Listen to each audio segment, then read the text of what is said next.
Olha, ontem a gente comentou aqui a primeira parte da pesquisa do Instituto Quest, que mostrou ali toda, vamos dizer, a aflição do Lula e dos que estão em torno dele, embora eles não admitam, com a dificuldade do Lula recuperar a popularidade perdida. Essa foi a primeira parte da pesquisa e foi comentada ontem e eventualmente poderemos voltar a fazer referência a essa parte. Agora, a segunda parte ela foi revelada hoje, que aí são mais os cenários eleitorais. Ela quer saber como é que está o potencial de votos de um, potencial de votos de outro, como é que está o desempenho, quer dizer, aos olhos do eleitor, quem terá mais chances de se eleger para presidente da República no próximo ano. E aí a Camila poderia pôr aí no ar um dos gráficos, ou tabelas, ou pizzas, ou o que seja, que a gente tem para apresentar. Olha lá, para mim aqui, agora, eu não estou conseguindo ler a parte de cima e não é Eu por leio. dificuldade, não. Não dá para baixar um pouco? Então leia, por favor. Eu posso ler aqui. Lula no Porque cenário aqui um, né? aparece. Ele contra. Tudo bem. É Lula contra Bolsonaro. 44 para o Lula, 40 para o Bolsonaro. É a única pesquisa entre os 8 cenários pesquisados em que há um empate técnico, porém com Lula à frente. Tem Michele Bolsonaro com 38 e o Lula com os mesmos 44. Então, contra a Michele, já abre 6 pontos, contra o Bolsonaro, 4. No cenário 3, com Tarcísio e Lula, 43. Tarcísio, 37. 6 pontos de diferença também para o Lula. No cenário com Pablo Marçal, dá 42-35, contra o Eduardo Bolsonaro, 44-35, contra Romeu Zema, 45-34, e Caiado, o piorzinho, tá lá no fundão, Caiado, com cenário 7, é o Caiado, é isso? Então, 44, desculpa, a 30 é o do Caiado, perdão. 45-31 é o do Romeu Zema. O Caiado um pouquinho pior que o Zema, mas empatado na distância, né, do Lula. São 14 pontos de diferença. E o que tá pegando é que o Tarcísio tá colado na Michele. Pegou mal a isso aí, não pegou mal não? O Tarcísio não tinha que estar melhorzinho, não? Olha, a questão é o seguinte: a Michelle já é uma pessoa nacionalmente conhecida. Foi a primeira-dama no governo Bolsonaro. Ela viaja muito em campanha religiosa, que depois poderá se transformar numa campanha política, claro. E ela tem essa grande vantagem, ela já está aí no cenário há muito tempo. O Tarcísio entrou nesse cenário há 2 anos apenas. Era um ilustre desconhecido antes, a não ser do pessoal que vive em torno da República e que sabia que ele tinha sido ministro do governo Bolsonaro.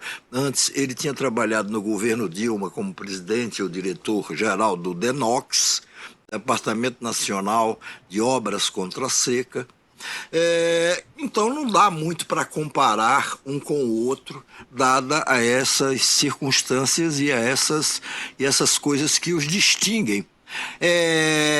Agora, veja, eu sempre tenho muita dificuldade de comentar pesquisas com tanta antecedência. Eu acho que todo mundo tem, não é um privilégio ou defeito só meu. Porque o problema é o seguinte: eu entendo perfeitamente o interesse de vários setores da sociedade. Eu acho que o povo não está nem aí por isso. Ele só vai se ligar em cima da eleição.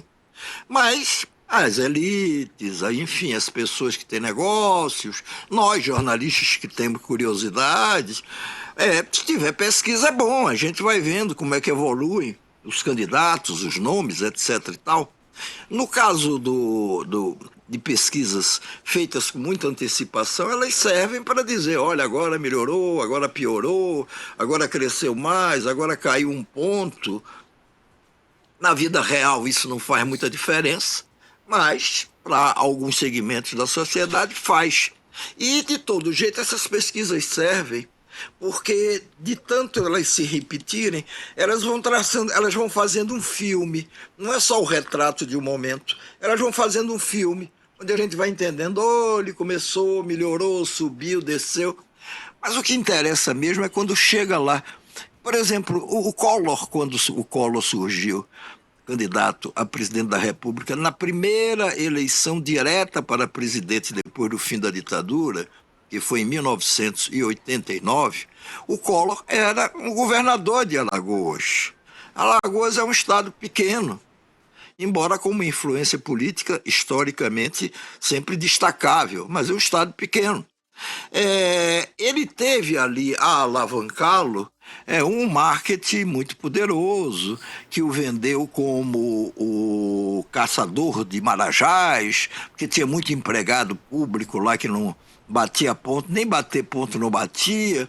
E aí o Collor inventou, vestiu a fantasia de caçador de marajás e o público nacional começou a prestar atenção nele. E as televisões, as grandes revistas, os grandes jornais da época começaram a impulsioná-lo. Então eu me lembro que em maio de 89 foi quando surgem as primeiras pesquisas mostrando ele já na cabeceira, já na liderança das pesquisas, em maio. Ele não deixou de liberar as pesquisas mais até se eleger no segundo turno. Mas o quadro mudou muito depois que ele liderava com folga a pesquisa em maio. E ao ponto de você ter uma surpresa, quer dizer, com 21 candidatos a presidente na época, imediatamente 2 outros se destacaram e ninguém mais conseguiu fazer sombra a esses outros 2, o Lula e o Leonel Brizola. Então muita coisa acontece. Você não vê a última eleição, a mais recente, Guga, a do 2022. O Lula ganhou no primeiro turno com 4 ou 5 pontos de diferença pro Bolsonaro, que tinha a grande vantagem de ser um presidente no exercício do cargo. Essa vantagem de você concorrer no exercício do cargo é imensa. É imensa, é imensa. Mas quando chegou no segundo turno, o Lula não perdeu por um pouquinho. Por um pouquinho. A gente podia chamar o senador Renan Calheiros, introduzi-lo já nessa nossa conversa, e até eu gostaria de ouvir dele. Senador, seja bem-vindo. A nossa ideia inicialmente era conversar sobre economia, mas podemos conversar também. Mas me diga uma coisa, como é que o senhor está vendo esse quadro, com base não só nas pesquisas que se sucedem, mas na sua sensibilidade, na sua experiência, em tudo que o senhor testemunha? Olha, Noblar, ontem, inclusive, nós tivemos uma conversa de 13 líderes do Senado com o presidente da República. É evidente que nós temos um quadro de desgaste do governo, né? Nós estamos ainda longe do processo eleitoral. Nessa conversa, o presidente da República demonstrou que quer retomar as relações políticas, que quer corrigir erros e que trabalhará com todo mundo nessa direção. E nós, do ponto de vista do Congresso Nacional, agora do ponto de vista da Comissão de Assuntos Econômicos da Casa, nós estamos dispostos a cumprir tarefas para melhorar o cenário econômico, melhorar o ambiente de negócios, trazer segurança jurídica e avançar institucionalmente na melhoria da legislação com relação a alguns assuntos do país que estão paralisados. Nessa área de transição energética, muita coisa ainda está por se fazer. E eu quero, com planejamento estratégico, agora na Comissão de Assuntos Econômicos, exatamente tentar preencher esse vazio. Nós apresentamos na última reunião, ontem exatamente, quando votamos o projeto que assegura mecanismo de reciprocidade para o Brasil, diante desse tarifaço trumpista, nós apresentamos um projeto para limitar a dívida consolidada da União. O grande problema do Brasil hoje é o crescimento da relação dívida-PIB. Isso traz muita preocupação para o mercado, que faz em função disso, uma avaliação negativa do governo.